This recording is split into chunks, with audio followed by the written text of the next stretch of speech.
ನಮಸ್ಕಾರ.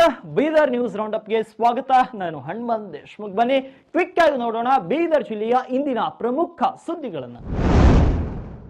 ಕಾರ್ಖಾನೆಯಲ್ಲಿನ ಅಕ್ರಮ ಚುನಾವಣೆ ತಡೆಯುವುದಕ್ಕಾಗಿ ಮಾತ್ರ ಕೋರ್ಟ್ಗೆ ಮೊರೆ ಹೋಗಿದ್ದೇವೆ ಹೊರತು ರೈತರಿಗೆ ತೊಂದರೆ ಕೊಡುವುದಕ್ಕಲ್ಲ ಅಂತ ಭಾರತೀಯ ಜನತಾ ಪಕ್ಷದ ಜಿಲ್ಲಾಧ್ಯಕ್ಷ ಸೋಮನಾಥ್ ಪಾಟೀಲ್ ತಿಳಿಸಿದ್ದಾರೆ. ನಗರದ ಪತ್ರಿಕಾ ಭವನದಲ್ಲಿ ಸುದ್ದಿಗೋಷ್ಠಿಯನ್ನ ಉದ್ದೇಶಿಸಿ ಮಾತನಾಡಿದ ಅವರು, ನಾರಾಜ ಸಹಕಾರಿ ಸಕ್ಕರೆ ಕಾರ್ಖಾನೆ ಮತ್ತು ಮಹಾತ್ಮ ಗಾಂಧಿ ಸಹಕಾರಿ ಸಕ್ಕರೆ ಕಾರ್ಖಾನೆಗಳನ್ನ ಒಂದೇ ಕುಟುಂಬ ನಡೆಸಿಕೊಂಡು ಬರುತ್ತಿದ್ದು, ಸಹಕಾರ ಕ್ಷೇತ್ರದಲ್ಲಿ ಬೀದರ್ ಜಿಲ್ಲೆಯಲ್ಲಿ ಮಾತ್ರ ಸಾಮ್ರಾಜ್ಯಶಾಹಿ ಮುಂದುವರೆದಿದೆ ಅಂತ ಕುಟುಕಿದರು. ಮಹಾತ್ಮ ಗಾಂಧಿ ಫ್ಯಾಕ್ಟರಿಯಲ್ಲಿಯೂ ಕೂಡ 23,000 ಮೇಲ್ಪಟ್ಟು ಮತದಾರರಿದ್ರೂ ಕೂಡ ಅದಕ್ಕೆ 4,600 ಮತದಾರರ ಪಟ್ಟಿಯನ್ನು ಶೇರ್ ಹೋಲ್ಡರ್ಸ್ ಅಷ್ಟಿದ್ರು ಕೂಡ 4,600 ಮತದಾರರ ಪಟ್ಟಿಯನ್ನು ಅವರು ಮಾಡಿದ್ದಾರೆ. ನಾನು ಈಗಾಗಲೇ ಹಿಂದಿನ ಪತ್ರಿಕಾಗೋಷ್ಠಿಯಲ್ಲಿ ಹೇಳಿದ ಹಾಗೆ ನಾರಂಜ ಕಾರ್ಖಾನೆಗೆ ನಾವು ಇದು ಮಾಡಿರೋದು ತಪ್ಪಿದೆ. ಈ ರೀತಿ ಮಾಡಿರೋದ್ರಿಂದ ಇಲ್ಲಿ ಚುನಾವಣೆಯ ಅಕ್ರಮ ನಡೀತಾ ಇದೆ. ನಿಜವಾಗಿ ಯಾರು ಮತದಾರರಿದ್ದಾರೋ ಅವರಿಗೆ ಮತದಾರ ಹಕ್ಕು ಸಿಗ್ತಾ ಇಲ್ಲ. ಏನು ವೋಟ್ ಚೋರಿ ಅಂತ ಹೇಳಿ ರಾಹುಲ್ ಗಾಂಧಿ ಅವರು ಹೇಳಿದ್ದಾರೆ, ಆ ವೋಟ್ ಚೋರಿ ಬೀದರ್ ನಲ್ಲಿ ಅವ್ರ ಜನರಿಂದನೇ ಆಗ್ತಾ ಇದೆ. ಅದಕ್ಕೆ ತಡೆ ಕೊಡಬೇಕು. ಚುನಾವಣೆ ಅಕ್ರಮ ನಡೆದಿದೆ, ಎಲೆಕ್ಷನ್ ತಡೆ ಕೋರಬೇಕು ಅಂದಾಗ ಮಾನ್ಯ ಉಚ್ಚ ನ್ಯಾಯಾಲಯ ದಿನಾಂಕ ಬೀದರ್ ಜಿಲ್ಲೆಯ ಚುಡುಗುಪ್ಪ ತಾಲೂಕಿನ ಮನ್ನಾಖೇಳಿ ಗ್ರಾಮದಲ್ಲಿ ನಡೆದ ಕೊಲೆ ಪ್ರಕರಣದ ವಿಚಾರವಾಗಿ ಬೀದರ್ ಜಿಲ್ಲಾ ಪೊಲೀಸ್ ವರಿಷ್ಠಾಧಿಕಾರಿ ಪ್ರದೀಪ್ ಗುಂಟೆ ಪ್ರತಿಕ್ರಿಯೆಯನ್ನ ನೀಡಿದ್ದಾರೆ. ಕೊಲೆಯಾದ ಗಣಪತಿ ವಾಗೇರಾ ಪೆಟ್ರೋಲ್ ಬಂಕ್ ನಲ್ಲಿ ಕೆಲಸ ಮಾಡುತ್ತಿದ್ದು, ಪೆಟ್ರೋಲ್ ಹಾಕಿಸಲು ಬಂಕ್ಗೆ ಬಂದ ಯುವಕರು ಸಿಗರೇಟ್ ಸೇದುವುದನ್ನು ನೋಡಿ ಸಿಗರೇಟ್ ಸೇದಬಾರದು ಅಂತ ತಿಳಿಸಿದ್ದಾಗ ಅಲ್ಲಿ ವಾಗ್ವಾದ ನಡೆದಿದೆ. ಕೆಲ ದಿನಗಳ ಹಿಂದೆ ಒಂದು ಹುಡುಗಿಯ ವಿಚಾರಕ್ಕೆ ಕೂಡ ಗಣಪತಿ ಹಾಗೂ ಆರೋಪಿ ಅನಿಲ್ ಮಧ್ಯೆ ಚರ್ಚೆ ಆಗಿತ್ತು. ಈ ಎಲ್ಲಾ ವಿಚಾರಗಳನ್ನ ಮನಸ್ಸಿನಲ್ಲಿಟ್ಟುಕೊಂಡು ಮೃತ ಗಣಪತಿ ಮನೆಗೆ ಹೋಗುವಾಗ ಹಿಂಬಾಲಿಸಿ ಕೊಲೆ ಮಾಡಲಾಗಿದೆ. ಕೊಲೆಯಲ್ಲಿ ಭಾಗಿಯಾಗಿದ್ದ 4 ಜನರನ್ನ ಬಂಧಿಸಿ ನ್ಯಾಯಾಂಗ ಬಂಧನಕ್ಕೆ ಒಪ್ಪಿಸಿದ್ದು, ಇನ್ನೋರ್ವ ಆರೋಪಿಯ ಪತ್ತೆಗಾಗಿ ತನಿಖೆ ಮುಂದುವರೆದಿದೆ ಅಂತ ತಿಳಿಸಿದ್ದಾರೆ. ಬೆಳಗ್ಗೆ 1 ಗಂಟೆಯಿಂದ 5 ಗಂಟೆ ಮಧ್ಯ ನಮ್ಮ ಮನ್ನಾಯಿಕೇಳಿ ಪೊಲೀಸ್ ಸ್ಟೇಷನ್ ಲಿಮಿಟ್ಸಲ್ಲಿ ಒಂದು ಕೊಲೆ ಆಗಿದೆ. ಗಣಪತಿ ಅಂತ ಸುಮಾರು 34 ವರ್ಷದ ವ್ಯಕ್ತಿ, ಲೋಕಲ್ ಪರ್ಸನ್ ಕೊಲೆ ಆಗಿರ್ತಾನೆ. ತಕ್ಷಣ ಪ್ರಕರಣ ದಾಖಲೆ ಮಾಡಿಕೊಂಡು ವಿತಿನ್ 3 hours ನಮ್ಮ ಪೊಲೀಸರು ಆರೋಪಿಗಳನ್ನು ಹಿಡಿದಿದ್ದಾರೆ. ಆರೋಪಿಗಳಲ್ಲಿ 4 ಜನರು ಮುಖ್ಯವಾಗಿ ಕೃತ್ಯದಲ್ಲಿ ಭಾಗವಹಿಸಿದ್ದಾರೆ ಅಂತ ನಮಗೆ ಮಾಹಿತಿ ಬರುತ್ತಿದೆ. ಅದರಲ್ಲಿ ಒನ್ ಆಫ್ ದ ಅಕ್ಯೂಸ್ಡ್ ಈ ಹಿಂದೆ ಡಿಸೀಸ್ಡ್ ಫ್ಯಾಮಿಲಿಯಲ್ಲಿ ಇದ್ದ ಒಬ್ಬ ಹುಡುಗಿಯೊಟ್ಟಿಗೆ ಸ್ನೇಹವನ್ನು ಬೆಳೆಸಿದ್ದಾನೆ ಅನ್ನೋ ವಿಷಯದಲ್ಲಿ ಡಿಸೀಸ್ಡ್ ಆಗಿರುವ ಗಣಪತಿ ಇವರಿಗೆ ಸ್ವಲ್ಪ ಜೋರಾಗಿ ವಾರ್ನಿಂಗ್ ಕೊಟ್ಟಿದ್ದ ಸಂದರ್ಭ ಆ ವಿಷಯ ನಮ್ಮ ಗಮನಕ್ಕೆ ಬಂತು. ಅದನ್ನು ಮನಸ್ಸಲ್ಲಿಟ್ಕೊಂಡು ವೈಷಮ್ಯವನ್ನು ಬೆಳೆಸ್ಕೊಂಡು ಒಂದು 3-4 ಹುಡುಗರನ್ನು ಸೇರಿಸ್ಕೊಂಡು ಕೃತ್ಯ ನಡೆದಿದ್ದ ದಿನ ಪೆಟ್ರೋಲ್ ಬಂಕ್ಗೆ ಹೋಗಿರ್ತಾರೆ ಪೆಟ್ರೋಲ್ಗೋಸ್ಕರ. ಅಲ್ಲೇ ಕೆಲಸ ಮಾಡ್ತಿರುವ ಗಣಪತಿ ಇವನನ್ನು ನೋಡಿ ಪೆಟ್ರೋಲ್ ಬಂಕಲ್ಲಿ ಸಿಗರೇಟ್ ಸೇರ್ತಾ ಇರೋದನ್ನು ಗಮನಿಸಿ ಅದನ್ನು ಸ್ಟಾಪ್ ಮಾಡೋಕ್ಕೆ ಮತ್ತೊಂದು ಸರಿ ಅವ್ರಿಗೆ ಜೋರಾಗಿ ಹೇಳ್ತಾನೆ. ಈ ಹಿಂದೆ ನಡೆದಿದ್ದ ಘಟನೆಯನ್ನು ಮನಸ್ಸಲ್ಲಿ ಇಟ್ಕೊಂಡಿದ್ದು ಇವರು ಮತ್ತೊಂದು ಸರಿ ಈ ರೀತಿ ಅವ್ರಿಗೆ ಜೋರಾಗಿ ಮಾತಾಡಿದ್ದಾನಂತ ಮತ್ತಷ್ಟು ವೈಷಮ್ಯವನ್ನು ಬೆಳೆಸ್ಕೊಂಡು ನೈಟ್ ಬೀದರ್ನಿಂದ ಬೆಂಗಳೂರಿಗೆ ಹೊರಡುವ ವಿಶೇಷ ರೈಲಿಗೆ ಸಂಸದ ಸಾಗರ್ ಖಂಡ್ರೆ ಇಂದು ಚಾಲನೆಯನ್ನ ನೀಡಿದ್ದಾರೆ. ಬೀದರ್ ರೈಲ್ವೆ ನಿಲ್ದಾಣದಿಂದ ಹೊರಡಲಿರುವಂತಹ ಈ ರೈಲು ಬಸವ ಸಂಸ್ಕೃತಿ ಅಭಿಯಾನ ಸಮಾರೋಪ ಸಮಾರಂಭದಲ್ಲಿ ಪಾಲ್ಗೊಳ್ಳಲು ತೆರಳುತ್ತಿರುವ 100 ಬಸವ ಭಕ್ತರನ್ನ ಬೆಂಗಳೂರಿಗೆ ಕರೆದೊಯ್ಯಲಿದೆ. ನಾಳೆ ಅರಮನೆ ಮೈದಾನದಲ್ಲಿ ನಡೆಯಲಿರುವ ಈ ಮಹಾ ಸಮಾರಂಭದ ನಿಮಿತ್ತ ಭಕ್ತರಿಗಾಗಿ ವಿಶೇಷ ರೈಲು ವ್ಯವಸ್ಥೆ ಮಾಡಿಸಿರುವಂತಹ ಸಂಸದ ಸಾಗರ್ ಖಂಡ್ರೆ ಪ್ರಯಾಣಿಕರಿಗೆ ಶುಭ ಹಾರೈಸಿದ್ದಾರೆ. ತುಂಬ ಸಂತೋಷ ಆಗ್ತದೆ. ಏನು ಬಸವ ಸಂಸ್ಕೃತಿ ಅಭಿಯಾನ ನಾಳೆ ಬೆಂಗಳೂರಿನಲ್ಲಿ ಅಕ್ಟೋಬರ್ 5ನೇ ತಾರೀಕಿಗೆ ನಡೆಯಲಿದೆ. ಈಗಾಗಲೇ ಬಸವಪರ ಸಂಘಟನೆಗಳು ಎಲ್ಲ ಬಸವ ಭಕ್ತರು ಈಗಾಗಲೇ ಆಗಮಿಸಿದ್ದಾರೆ, ಹೋಗ್ತಾ ಇದ್ದಾರೆ. ಇಲ್ಲಿಂದ ಬೀದರಿಂದ ವಿಶೇಷವಾಗಿ ನಾವು ಒಂದು ಸ್ಪೆಷಲ್ ಟ್ರೈನ್ ಕೂಡ ನಾವು ವ್ಯವಸ್ಥೆ ಮಾಡಿದ್ದೀವಿ.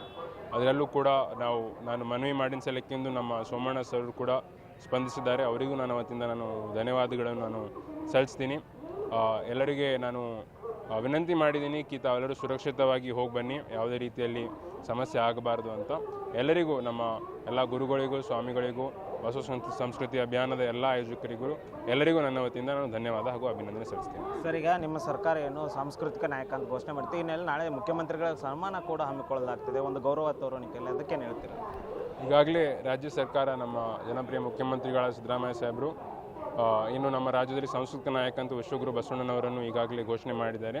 ಅದಕ್ಕೆ ನಾಳೆ ಕೂಡ ಅವರು ಭಾಗಿಯಾಗ್ತಾರೆ. ತುಂಬ ಸಂತೋಷ ಆಗ್ತದೆ. ಯಾಕಂತಂದರೆ ವಿಶ್ವಗುರು ಬಸವಣ್ಣನವರೇನು ತತ್ವ ಸಿದ್ಧಾಂತ ಇದು ಎಲ್ಲರಿಗೆ ಯೂಸ್ ಆಗುತ್ತೆ. ಎಲ್ಲರೂ ಕೂಡ ನಮ್ಮ ಜೀವನದಲ್ಲಿ ಅಳವಡಿಸಿಕೊಂಡ್ರೆ ನಮಗೂ ಕೂಡ ಬಹಳಷ್ಟು ಸುಖ ಹಾಗೂ ನೆಮ್ಮದಿ ಸಿಗುತ್ತೆ.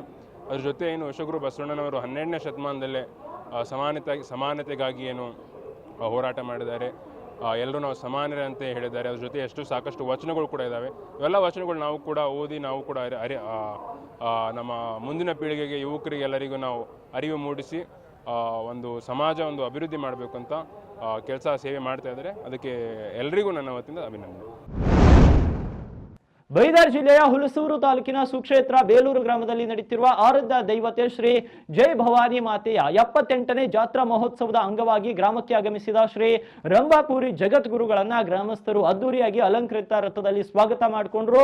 ಗ್ರಾಮದ ಮಹಿಳೆಯರು ನೀರನ್ನ ತುಂಬಿದ ಕುಂಭ ಕಳಶವನ್ನ ತಲೆ ಮೇಲೆ ಹೊತ್ಕೊಂಡು ವಾದ್ಯ ಮೇಳದೊಂದಿಗೆ ಗ್ರಾಮದ ಮುಖ್ಯ ರಸ್ತೆಯಿಂದ ಜೈ ಭವಾನಿ ಮಂದಿರಕ್ಕೆ ಕರೆತಂದ್ರು.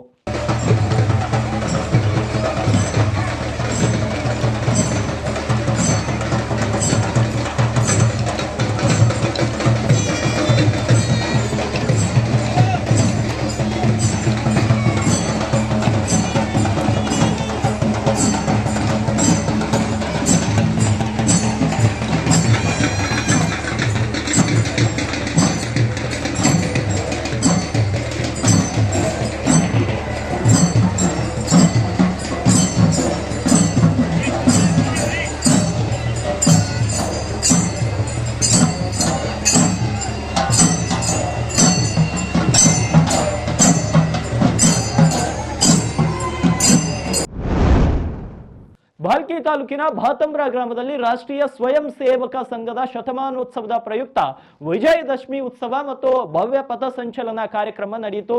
ಕಾರ್ಯಕ್ರಮದಲ್ಲಿ ಸ್ವಯಂ ಸೇವಕರು ಪರಂಪರೆಯ ವೇಷಭೂಷಣದಲ್ಲಿ ಶಿಸ್ತುಬದ್ಧವಾಗಿ ಪಥಸಂಚಲನವನ್ನ ನಡೆಸಿದ್ರು. ಗ್ರಾಮದ ಅಗ್ನಿ ಬಸವಣ್ಣ ಚೌಕದಿಂದ ಆರಂಭಗೊಂಡು ಪ್ರಮುಖ ಬೀದಿಗಳಲ್ಲಿ ಸಂಚರಿಸಿ ಭವಾನಿ ದೇವಸ್ಥಾನದ ಆವರಣದಲ್ಲಿ ಕೊನೆಗೊಂಡಿತ್ತು. ಅತಿವೃಷ್ಟಿಯಿಂದ ಹಾನಿಗೊಳಗಾದ ಬೀದರ್ ತಾಲೂಕಿನ ಚಿಲ್ಲರಗಿ, ಜಾಂಪಾಡ್, ಚಿಮ್ಕೋಡ್ ಗ್ರಾಮಗಳಲ್ಲಿ ಸಚಿವ ರಹೀಂ ಖಾನ್ ಅವರು 3 ದಿನಗಳ ಹಿಂದೆ ವೀಕ್ಷಣೆಯನ್ನ ನಡೆಸಿದ್ರು. ಬೆಳೆ ಹಾನಿ ವೀಕ್ಷಣೆ ನಡೆಸಿದಂತ ಸಚಿವ ರಹೀಂ ಖಾನ್ ಭೇಟಿಯ ಬೆನ್ನಲ್ಲೇ ಇದೀಗ ಅಸಮಾಧಾನದ ವಿಡಿಯೋ ಒಂದು ವೈರಲ್ ಆಗಿದೆ. ಬೀದರ್ ಉತ್ತರ ಕ್ಷೇತ್ರದ ಯುವಕನು ಸಚಿವರ ವಿರುದ್ಧ ಆಕ್ರೋಶ ವ್ಯಕ್ತಪಡಿಸಿ ರಸ್ತೆ ಮೇಲೆ ನಿಂತು ವೀಕ್ಷಣೆ ಮಾಡಿದ್ರೆ ಜನರ ಸಮಸ್ಯೆ ಅರ್ಥವಾಗ್ತದ, ಮತ ಕೇಳಲು ಬರುವ ನೀವು ಇದೇ ರಸ್ತೆಯಲ್ಲಿ ಜನರ ದುಃಖ ನೋಡುವ ಧೈರ್ಯ ಕೂಡ ಇರಲಿ ಅಂತ ತೀವ್ರ ಅಸಮಾಧಾನವನ್ನು ಹೊರಹಾಕಿದ್ದಾನೆ. ಸಚಿವರು ಭೇಟಿ ಬಂದ್ರು ಹೋದ್ರು ಎನ್ನುವ ಹಾಗೆ ತೋರುತ್ತದೆ ಅಂತ ಆರೋಪವನ್ನು ಮಾಡಿದ್ದಾನೆ.